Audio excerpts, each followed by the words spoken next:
Welcome to episode 10 of the Pharmacist Matters podcast. I'm your host, Justin Bates. This is our first podcast in 2021, and much like 2020, we remain in a seemingly perpetual state of disarray when it comes to getting COVID-19 under control. Despite provincial lockdowns and public health restrictions, we continue to experience the spread of COVID, especially in long-term care homes.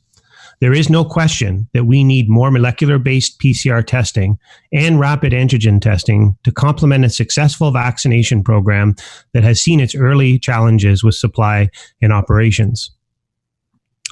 There are so many questions swirling around about the COVID vaccine, the variants and the strains, and how will we pull off a successful vaccination campaign of this magnitude, considering all the complexities that COVID presents. Joining me today on the program are two experts to help us work through some of these issues. It is fantastic to have a pharmacist and pharmacy owner alongside a family physician discuss how working together we can achieve success. I often hear about Team Ontario and One Team when it comes to the vaccination program, and I think this is particularly true and important when we want to combat COVID-19. There is lots to discuss, so let's get right at it. Joining me today is Kristen Watt, a pharmacist and owner of Kristen's Pharmacy, located in Southampton on Treaty 72 land on the Bruce Peninsula. Kristen's Pharmacy is committed to purposeful patient care and focuses on delivering clinical services in a collaborative care model. Kristen is also the consultant pharmacist for Chapman House Residential Hospice of Grey Bruce and teaches palliative care in the region. She is also a mom of two busy boys and likes to work on her skills as an amateur soccer player. Also joining me today is Dr. Alykhan Abdulla, who's an experienced family doctor, palliative, sports, cosmetic, and travel medicine consultant. Currently, he is an assistant professor in the Department of Family Medicine and an academic consultant for the Faculty of Nursing at the University of Ottawa. He is also the chairperson of the Section of General and Family Physicians. Dr. Abdullah has been recognized for his contributions in healthcare and has received many accolades, such as the Family Physician of the Year for Eastern Ontario in 2008. Driven by community engagement, he is involved as a mentor, organizing educational events, and has contributed his thought leadership to various media outlets. Dr. Abdullah is a proud father of three and a published poet. I wanted to start with discussing some of the key considerations that we have to implement in order to have a successful vaccination campaign. Kristen, I'm going to start with you. What are your thoughts on how we can do and what we can do to ensure we get this right? Three key points that I really think that we need to consider on the ground level. The first is patient education, providing the best information that we have in a timely fashion in an understandable format to as many people as we can to encourage them to accept vaccination.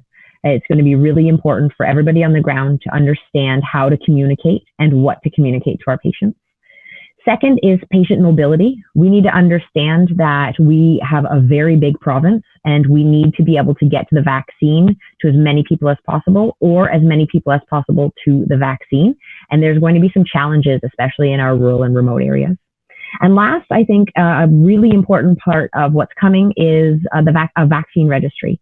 It's really important that we understand who received what and when in order to properly vaccinate them with the second dose and in order to track who is still outstanding and in need of the vaccine. Dr. Abdullah, you've been very active on Twitter. I've been following a lot of your posts, talking a lot about what we need to do and how we need to work together. What are your thoughts on what needs to be considered for a successful vaccination campaign? Thank you, Justin. I'm very impressed and happy to be here. I think our relationships between pharmacists and family physicians is critical to primary healthcare delivery in the province, and I'm honored to be here. I'm going to think about a few other ideas. I think building the idea of vaccine confidence, which I think we'll talk about later on. I think that goes with information sharing and truth sharing. I think it's important that we have adequate PPE available to us. I know that is, relatively easy to access, but it's not equally available throughout the province. And finally, it's the idea of consent forms. It would be valuable to have thought through the consent forms and have people having those discussions and those consent forms signed in advance. So when the vaccine gets available to us in our community, we can start getting vaccines into arms. That's where the benefit lies. One of the observations that I have is that there's a lot of information out there in the general public. Some of it, I think, reflects some hesitancy that we've referenced in the outset, confidence in the vaccine within the general population, but even within the healthcare community. I keep hearing about healthcare professionals who aren't going to get the vaccine. There's been instances where in long-term care homes, about 50% of healthcare workers receive the vaccine. And what do you think we can do to build the confidence, and starting with our own healthcare provider colleagues across the system? The biggest consideration here is adequate information in a way that's digestible, explainable, challengeable, and the right answers are given to people. It's a shame if our own healthcare providers are, 50 to 60% willing to have it, and then that balance has hesitancy. And remember, it's hesitancy. It's not flat denial. What they're saying is, I want to be critically judging the value, the benefit, the harms, the side effects, and the risks of getting this vaccine. That's all they're asking for. I think it's something that's actually quite doable. What's your experience so far from your colleagues? Are people asking the right questions? Is there concerns around the speed at which the vaccines were approved? I mean, what do you think are the underlying issues around confidence? Yeah, speed is one of them. The fact that there's so many different varieties of them that are available out there. That they're in the early round, there were some side effects that some people ended up having. And it's that general uncertainty about a technology, mRNA vaccine insertion into people. What is the effect of that? Kristen, what's your experience so far from your interactions with your colleagues and what you're hearing from patients? I've heard some hesitancy on the front lines, and we're also hearing a lot of excitement. I think it's really important that we listen to the specifics of the hesitancy. People want to feel heard and not dismissed. Oh no, it's just safe. Don't worry about it. They want to feel heard. And we have an opportunity, a great opportunity to address their specific concerns. So I try to do that. Well, what about it are you worried about? What specifically about it are you worried about? In some people, they find it hard to articulate that, which helps them come to the realization that it might be fear from the outside. And so that opportunity to listen and give them my time has changed minds, which is fantastic.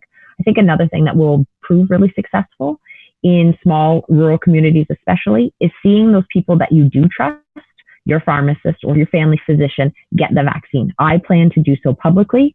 I'm sure that I will be crying when it happens because I've been waiting so long for it, but I'm willing to share that experience so people who trust my value and my judgment will feel more comfortable getting it as well. We talked a little bit already about the need for baseline information that's credible, consistent, and coordinated across the system for all healthcare providers.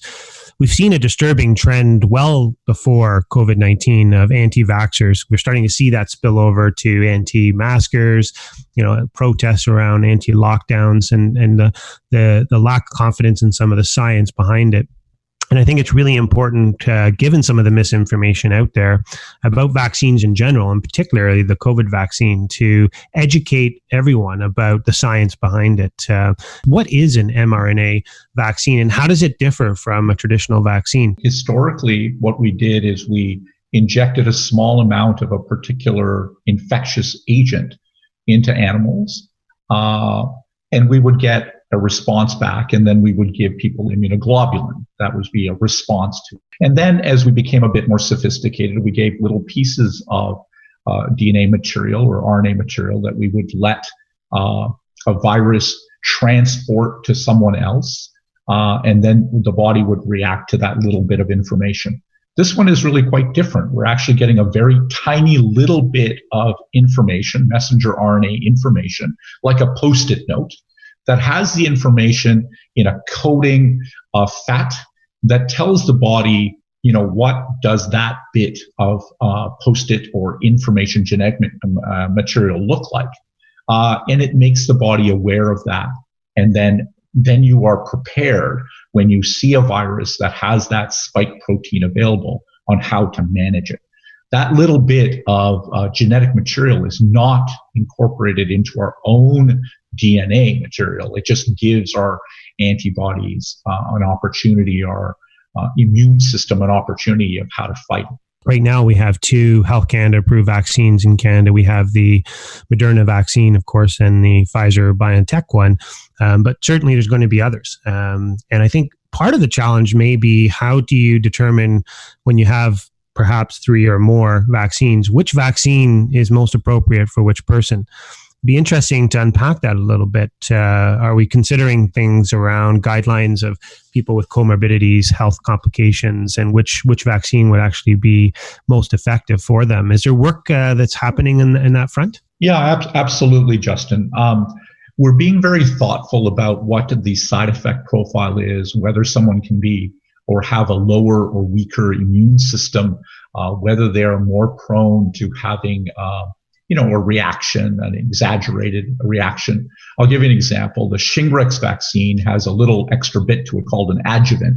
It potentiates or increases the immune response. Given to some people, they get actually quite sick. They get feverish, they get muscle aches and chills. They feel awful after getting it, but it's a way of making that immune response and the memory of it become more powerful. So for each one of the different vaccines that are coming up for COVID-19, there will be pros and cons. There'll be people that will get the maximum advantage of it. And that's where the healthcare professional gets involved. Kristen, do you have any thoughts to add to that? I do. At this time, with only 2 vaccines approved in Canada, I continue to encourage my patients to be open-minded to receive whatever vaccine is offered to them first. The best vaccine is the vaccine that you get the earliest. Knowing that we will do everything in our power to give them the best option in the moment to them. And I continue to share this message on my social media that you get what you get and you don't get upset. There's a very good chance that patients will not have the opportunity to choose. But this will be the first time that they're exposed to the fact that there are options. When patients ask me this question, I ask them back. I said, do you know the brand of the tetanus shot you received last? And it kind of opens the door for us to discuss how there are many manufacturers of different vaccines in some instances. And your healthcare professional always selects the best, safest option that they have available to them at the time. And continuing to share that message, I think, will be very important, because we certainly don't want people to skip out of a vaccine appointment hoping for a different brand later on. Yeah, and you actually raised a great point that triggered my thought process around the changing requirements between first and second dose. And I think there is confusion around the effectiveness. And I know the product monograph guidelines from Pfizer suggested 21 days in between. And now we're hearing largely due to some supply issues, it can be up to 42 days. What is the science behind that, Dr. Abdulla? Is it still safe and effective to get it in a much longer time period and waiting, or should it still be targeting the 21 days? Yeah, so when they did the science behind this, they did have in the evaluative phase, they spent some time seeing a delay in the time that people ended up getting the vaccines. They recommended 21 or 28 days based on which vaccine it was. And then they allowed a period of time where people didn't quite come in as compliantly, as precisely and crisply as they need to be. And so the allowance will allow the product monogram to meet the requirements of the 90% efficacy rate and above, up to 42 days. Anything after that, they do not feel that its level of efficacy will be high. Some people have said that it would still be quite high, but there is science that needs to be done to understand how that drop-off would happen after that 42-day period. And that begs the question, what about mixing doses? So if I start with a Pfizer or Moderna, and then my second one is a different vaccine, is that, I know there was discussions in the UK about that, given, once again, supply issues and making sure everybody gets 2 doses. Is that something that you would consider to be medically appropriate? So there's no science behind that. And I want to go back to this point that if you follow the science, if you follow the way that the application was done, the treatments were done, the calculations of immune titers were done after the fact, if you do all those things and you follow it, then you're going to get the greatest immunity effect, and you're not going to have bad outcomes or bad or very specific variants of COVID-19 that end up forming because we didn't follow the product monogram. And so we want to stay to the science, because the science ensures that there's no bad outcomes. And when there's no bad outcomes, it's less likely to get vaccine hesitancy. We build confidence if we follow the science. It's nice to contemplate those things, but once again, if you contemplate them, test them, make sure you understand what the implications are, and then you can choose that moving forward. So maybe a broader question, are we confident that policymakers at the federal and provincial level are following the science, or are we driving this through other objectives? I think there's definite opportunities to improve communication. No matter what happens at the federal level or the provincial level, not everybody's going to be happy. We know that pre-pandemic. So I do think that in Ontario specifically, the vaccine distribution task force that was created has really great leaders and thinkers on it, and I was very excited. There are times that we do get concerned that perhaps their guidance isn't being followed. So I do encourage people to keep speaking out. Things do happen when voices unite. Around Christmas time, when there was that lull in vaccine administration, there was a great call out, especially on Twitter, to the provincial government to get things going again and quickly. And an acknowledgement was made by the task force that there was that lull and perhaps shouldn't have been. So while I don't always think that things are communicated or executed as well, I can't imagine the job that those people hold at the top, and I certainly don't envy them.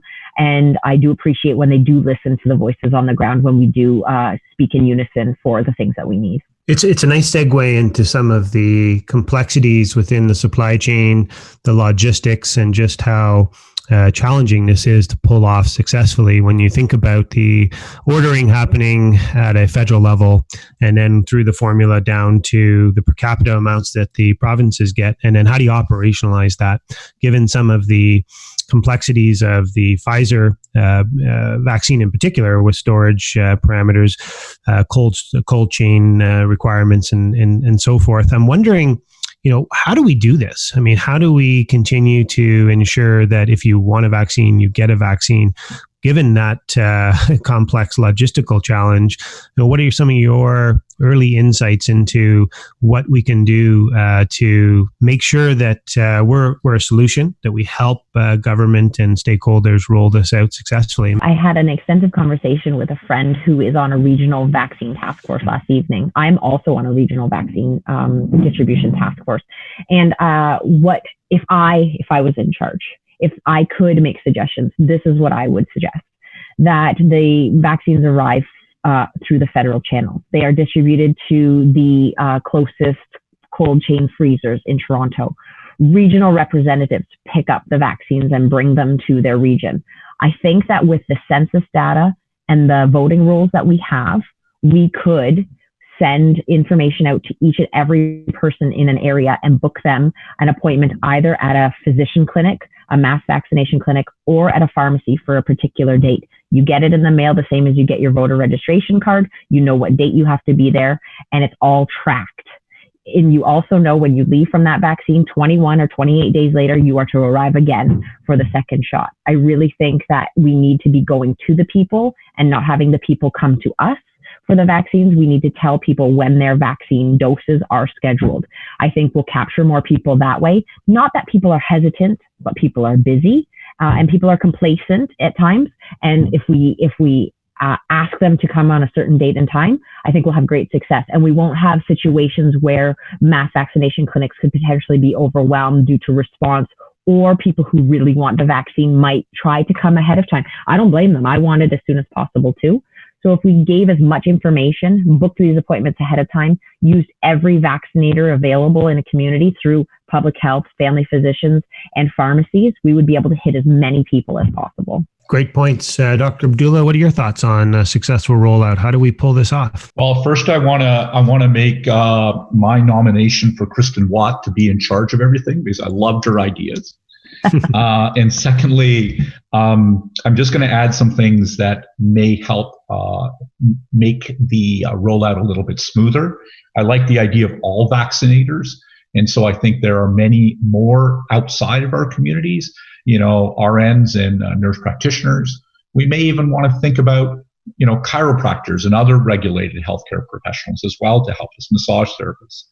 I'm thinking that it would be useful to think about hub mobile units, vans that go around and get into communities that are hard and difficult to get into. And finally, I really want people to be mindful of the fact that everyone wants their vaccine as soon as possible. But priority groups, vulnerable populations, really should be at the front of the line. And so older people that are, challenged with multiple comorbidities, people that are homeless, we need to think about them, or other congregate settings. I think that's really important for us to think about. I love the idea of the mobile units, because we know that access to healthcare services in marginalized communities, high-risk populations, vulnerable populations is a challenge. They don't always go to get care. So bringing care to them and bringing the vaccine through those mobile units, I think, will be really important. The government, of course, has put forward an ethical framework and priority populations in 3 different phases of the rollout. And depending on what you read these days, whether we're in phase 1, phase 2, and how that will blend with the supply coming in at different intervals now that we've had some delays. But looking at the high-risk population category within phase 1, the healthcare workers is a key component of that, as well as long-term care home residents. But I do hear a lot of frustration, both from our members and more broadly, about queue jumping. And that really, I think, is something that could affect the integrity of the rollout.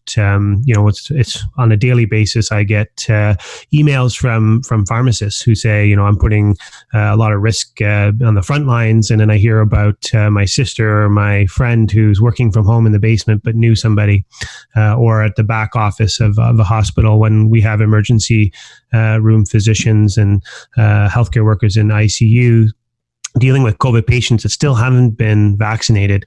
So I'm wondering, how do we address that? And do you think that this will cause some challenges for us if that continues? I think we need to be thoughtful about a couple of things. And my colleague on the panel has spoken about this as well. It's an issue that this is a hard job. And trying to get it perfect is not going to happen. There are always going to be errors. So some of it requires us to have this group mentality, this idea in our mind that society matters when we play by the rules and we respect one another. We make sure the most vulnerable, the people that are going to get the greatest value, get vaccinations, that we mask effectively, that we stay home and reduce the spread. We haven't even hit 1% of the population yet. And so if that's the case, then we really need to think about holding on to all of those public health measures. I hope people understand, sort of the bigger picture, that things will work better when we work together. Kristen, what are your thoughts? Are you hearing the same things from your patients or your colleagues? Oh, yes, absolutely. And it is concerning. This time, I can see why some of the queue jumping has happened, having extra doses at the end of the day, not wanting to waste them. That's great. If it's not something that people themselves are seeking out or doing on purpose, then I do understand why it's happened. What I tell people is to remember that the vaccine in your arm helps you. The vaccine in someone else's arm helps everybody.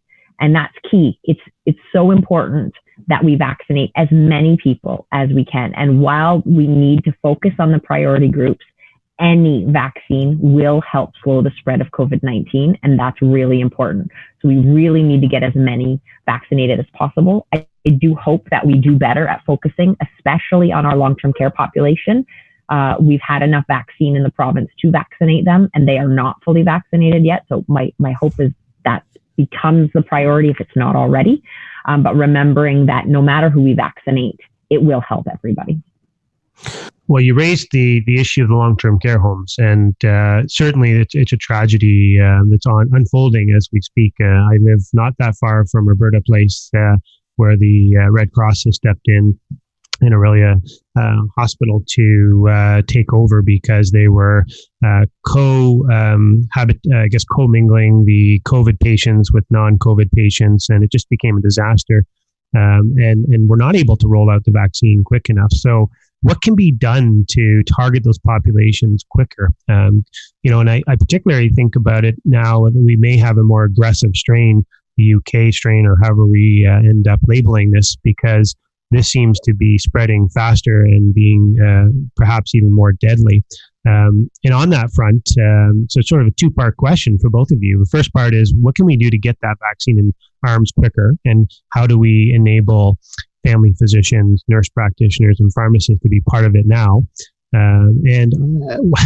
What about the variant? Will this vaccine still be effective against the variant? And do we know yet?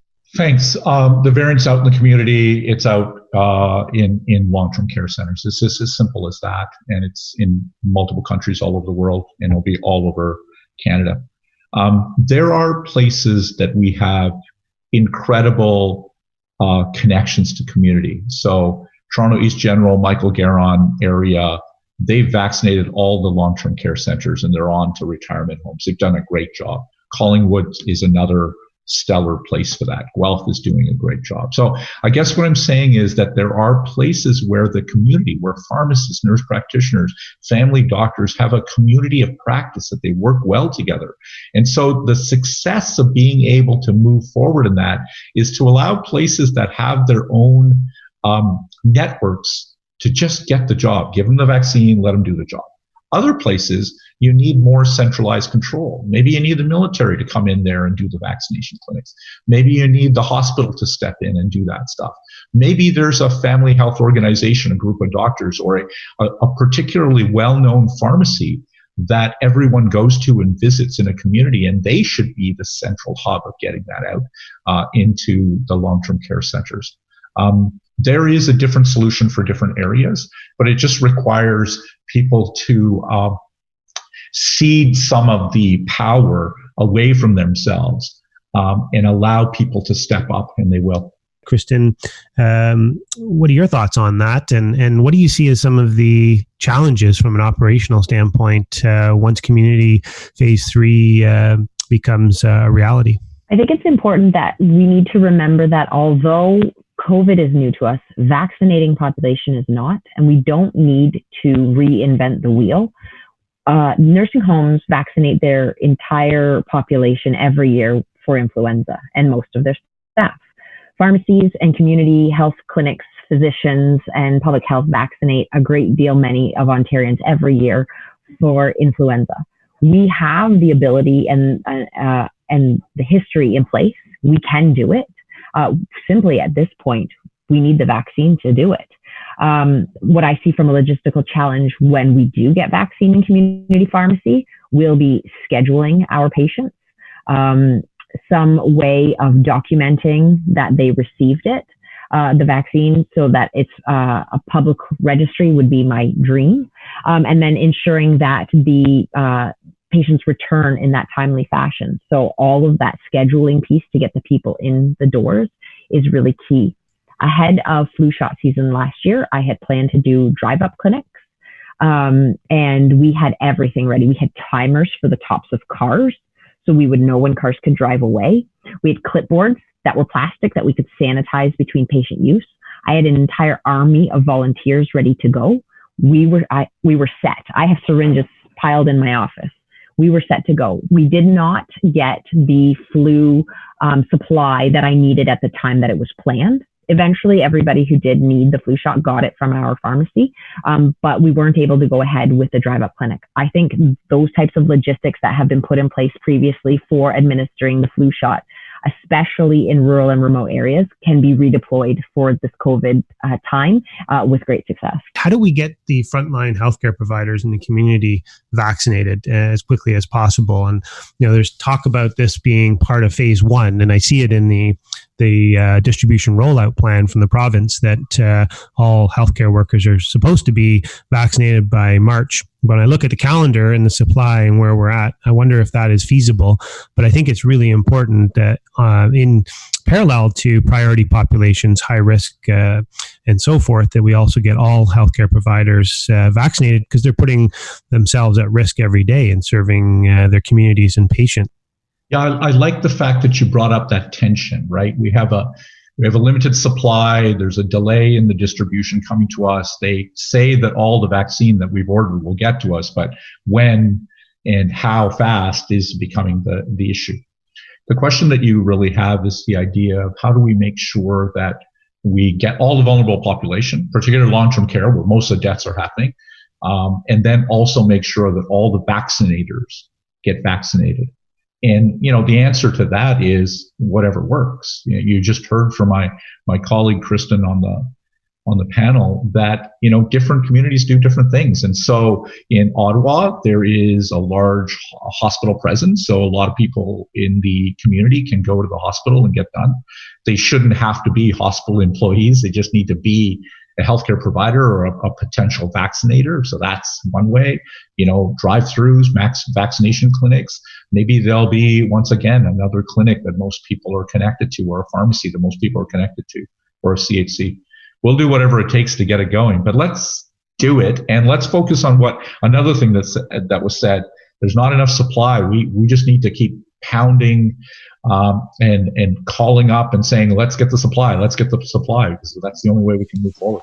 Yeah, no, great points. And I think part of that supply question is going to be addressed through the Health Canada approval of other vaccines. So as we look at downstream, the AstraZeneca vaccine, and certainly others like Johnson & Johnson, which have hope around a single dose, which will help when we try to vaccinate once we get beyond the priority populations and most vulnerable and all of the essential workers, because you have the priority healthcare workers, and then you have the essential workers, the backbone of our economy through the food supply chain and many other industries that we want to prioritize, Indigenous populations, and then moving into more of the general population as we get further along in 2021. The hope is that everybody that wants a vaccine can get one by the end of the year. And I think that's going to be so critical to get our lives back to some sense of normal, whatever that new normal is, and post-pandemic life.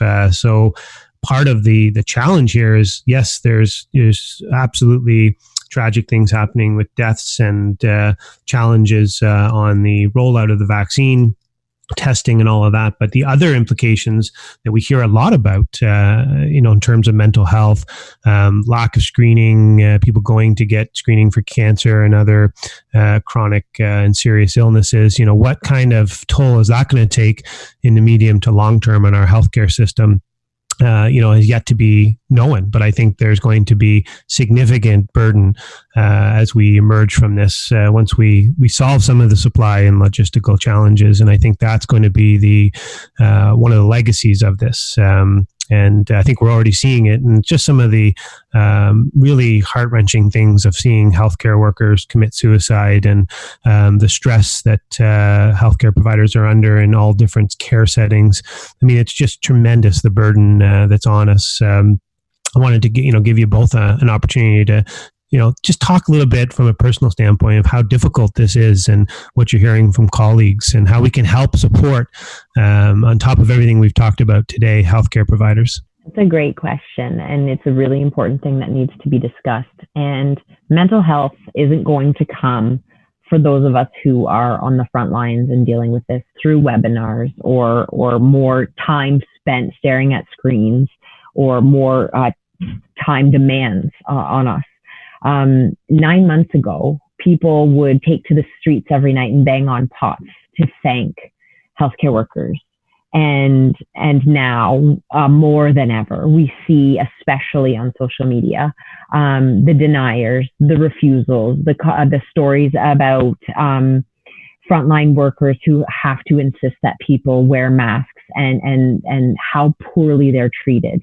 And I don't know what the answer is to help us get through them. get through this. But I just want everybody hearing this to know that I see you, we see you, the other people that you're working side by side with, they see you, and really just relying on each other in whatever small way or big way that you need is really, really important. Getting off some of the social media is helpful. Making your social media more friendly to yourself is helpful. And somebody very smart said to me this year that helped me a lot, because I do like to share a lot of vaccine info, is that you don't have to win an argument when you're talking to somebody who's a denialist or somebody who wants to discount your experience. You don't have to win. You can walk away from that discussion without proving your point or having the other person agree with you. And I will say that has been exceptionally therapeutic for me in getting through this year. I know what I know. I am so confident in what I know. I also know what I don't know, and I'm so lucky to learn from so many people. And it's not up to me to change everybody's mind. I do my best, and I hope that the fence sitters who kind of watch from the sidelines get what they need out of the information I share, and then are able to make their decisions as well. That's such a powerful message. And I know this is close to home for you, Dr. Abdulla, knowing some colleagues who have gone through so much during this time frame, and perhaps even underappreciated, people understanding just exactly how challenging this is to continue to remain open and help patients, and it's what we do, but the toll is just unreal. So what are your thoughts on this? Prior to COVID, the amount of physicians, according to the Canadian Medical Association, that were at burnout was around 20-25%, and a little bit below, around 10%, there was a suicide rate in Canada for physicians. That number has doubled in reaction to all kinds of things. A lot of these are silent stories, and I'll just highlight one story. A gentleman who is a well-known neurosurgeon, in the beginning, unable to look after his patients, unable to do his trade, unable to look after that 9 or 10 or 12 month waiting list that he has of people that needed urgent, semi-urgent care, and had to go on CERB. Can you imagine that? A neurosurgeon going on CERB. And then the government goes on and gives physicians a loan payment to make up for the differences. So the CERB gets taken back, and then a loan payment is given for the past earnings. And now April is coming up, and those loan payments are due. So our government kindly calling healthcare providers and physicians heroes, and now expecting them to pay back loans as they're in the middle of the crisis to keep feeding in and working hard. So that one story. And then I want to talk a little bit about the positive that you heard from Kristen as well. No social media, staying away from the news. It gets draining to see the number of people that are passing away, or homes that are affected, or people that that are being challenged. Walking around in nature. We're so lucky to live in Canada. We have multiple seasons, and we have all kinds of parks available to us. I found many people using their family, using reading Netflix, and enjoying meals. The taste of food is so much more powerful now as we unwind and unplug and recharge, because we're sort of halfway through this marathon. What a great theme about family and love and hope. And out of all of this, perhaps that's the silver lining, is that we've come together both as healthcare providers and as a society to hopefully appreciate what matters and understand the importance of sustaining a healthcare system with capacity. And maybe that's the legacy here of ensuring investments and more innovation into healthcare services, so that if and when we get into another situation where we're faced with existential threats like a pandemic, and we've seen more and more of these when you go back to SARS, H1N1, and now this, it'll be interesting to see, where all this goes. But I do think there are some great stories that are compelling that have come out of all of this misery. I wanted to conclude with a couple of questions. One being, do you see this scenario where this could end up being similar to the flu shot, a seasonal vaccine? I think that it's possible, and it will only be known as more time goes on. Every day we get more data. The beauty of mRNA vaccines is that they're very adaptable very quickly. We do not have to grow more proteins inside of chicken eggs. We can simply adjust the sequence of the mRNA or add additional sequences of mRNA into the vial and use those for future vaccines. So with variants, we can quickly adapt to them. And so only time will tell what comes. And if that's the case, I do think we are really well equipped to continue to vaccinate yearly against this virus if that's what's needed. And then the last part of that question is to address the thirst for information out there. So many people, both in the general population and within our healthcare community, are looking for information as things evolve around vaccine development, patient questions. What would you recommend to your colleagues in the public where to go to get all this information? That's a great question, because there are many places that one can go, and it depends how you consume your information. So if you're a listener, then podcasts, they're out there. There's many out there that have up-to-date information on them. If you're a reader, I get a lot of mine from Twitter with the links that are provided and going back into reading some of the primary, secondary, tertiary literature that's attached to the tweets. But I find it's a great way to consume a lot of pieces of information really quickly. I'm also paying attention to the Health Canada website, the Ontario Public Health website, Ontario Pharmacist Association, Canadian Pharmacist Association. There's so many people that are disseminating so much great information. It can get overwhelming. So pick your places, pick how you want to take it in, and focus on those. Also remember, you don't have to be the only person who knows all the information. It's okay to take a break. It's okay to not know. It's okay to ask colleagues to help. So consume what you can. Be prepared to answer the basic questions for our patients. I think that's really, really important. It's also okay to say, I don't know, but I will find out, because that's what a true professional does. They know what they don't know, but they know how to find the right answer and to help their patients make the right decision. Dr. Abdulla, what are your thoughts on the seasonality of this and the mutations? And are we going to be faced with a similar situation where we need to operationalize this on a more permanent basis in terms of a cycle of getting vaccinated? Yeah, I agree with my colleague. There's going to be some variability. There's going to be some possibility that we'll have to keep vaccinating. Coronavirus is a very common cold virus. So, it's around in our population, and whether it ends up mutating to a way that affects us more worsely or less so as we move forward. Studies will tell, and I agree with that. In regards to the question that you asked about understanding things, once again, there are many things that are available out there. Medical doctors tend to follow medical literature. Other healthcare professionals follow other literature that they use, and there is aggregate information that's available out there. And I love the point that you don't need to know all the answers. I love that. I'd like to just say a final closing thing. Number one, I think it's absolutely integral that we continue to work as a larger network of healthcare professionals. I think that's absolutely critical, and I thank you for inviting me and having my colleague on this panel to discuss this very important topic. And I think there's a lot more that we can do together, and I wish this relationship keeps growing. Thank you.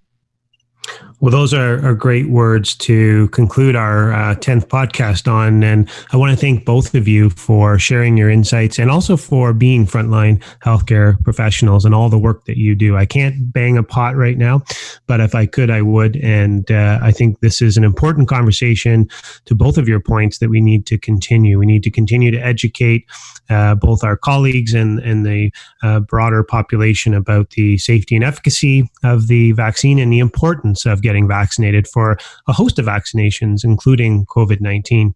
And again, thank you for both of you just being very honest and open about how this has affected you and your colleagues, from the burnout to what it's like to be on the front lines, and sharing some of your thoughts around what will make a vaccination program successful. I know that with all of this information, sometimes it's hard to see the light at the end of the tunnel. But I hope people and our listeners that there is light at the end of the tunnel, and that we talked a lot about what the future looks like, and that we can beat this pandemic, and we will beat this pandemic. Even with all of the challenges, by working together, we will be successful. So that's all the time we have for today.